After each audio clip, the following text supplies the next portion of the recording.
G'day, I'm Tim Thompson. Steel post pullers, they go from simple to pretty complex things. I'm not going to take you through them all now. I've got links to prior reviews in the description. Today I'm having a look at two new models that might promise to finally shift old faithful over here. None of them have been able to so far.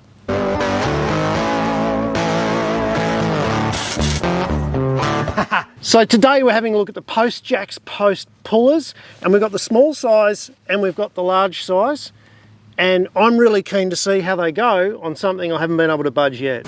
Interestingly, they come out of the box ready to go, and they're so simple, there's no instructions. One thing I like about these post pullers straight away is that they've got a handle to carry them on the top that's well balanced. I've lost count of that many times that I've tried to carry post pullers around and they keep hitting me in the shins.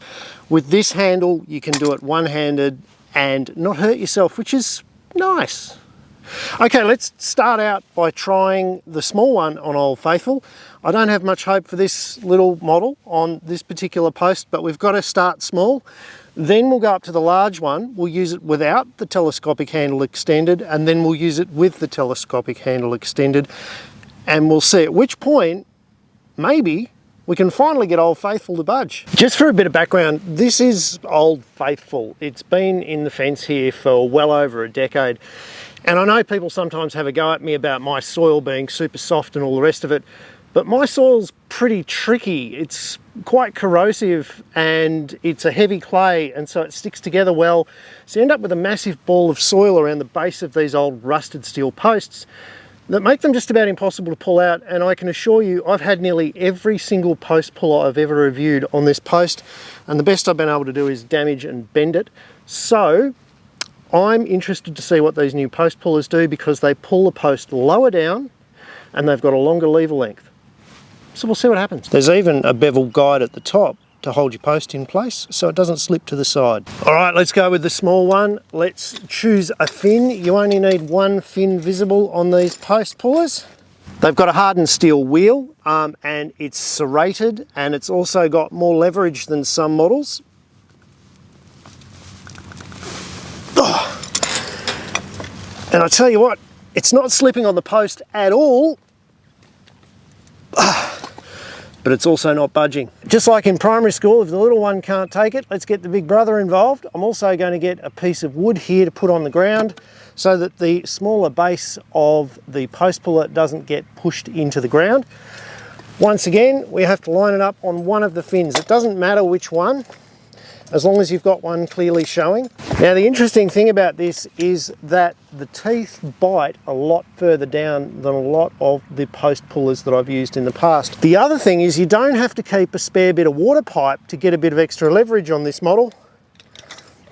It comes with its own built-in water pipe. How good is that? Right, let's go.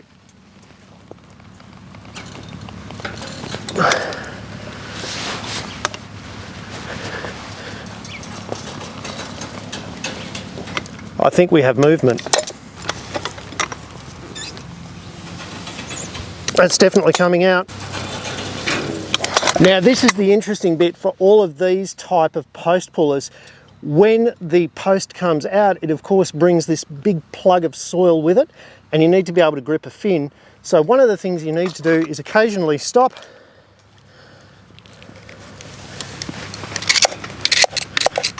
and just scrape away the dirt. And yeah, I know, knife abuse. I should have a screwdriver, shouldn't I?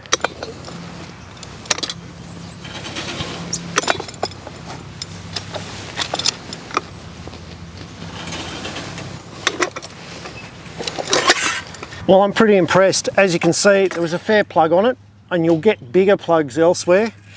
And I've tried several versions and iterations of post pullers on that particular stake, and it just wouldn't come out of the ground. But the big boy post jack did it, no dramas, and it didn't take a lot of effort because of the increased lever length that I was able to achieve without even needing a piece of water pipe. As they say in the classics, but wait, there's more. Apart from the extendable lever length and apart from the hardened steel jaws, you can actually rotate these jaws around 4 times. So if one part of the jaws starts to wear out, you're not stuck. You just simply rotate them and then order another set of jaws from the supplier. They keep spares in stock. There's another feature with this as well, and that is that you can actually pull this apart and widen the jaws so you can do up to 25mm water pipe out of the ground. All you have to do is pull out the 3 pins, disengage your 2 hardened steel jaws, put that to one side, swap the yoke around to the wider spacing,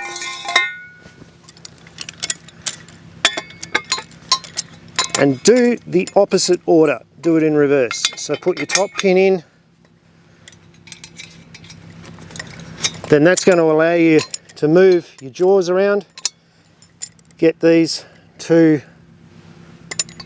little axles into place, and then you drop these pins back in. They've got ball bearings on them, they keep them in place, they don't go anywhere. And that's going to be really handy for things like removing old greenhouse hoops out of the ground, because I reckon this will do a good job of that as well. So if you want a post puller that won't bend the post and won't damage it, is adjustable for size and has an adjustable handle, get onto AG Purely. There's a link in the description for them, and I reckon they're pretty good. If you like this kind of video and you found it useful, don't forget, hit the subscribe button, give it a thumbs up. It really does make a difference. And there's plenty more on timthompson.ag. See you next week.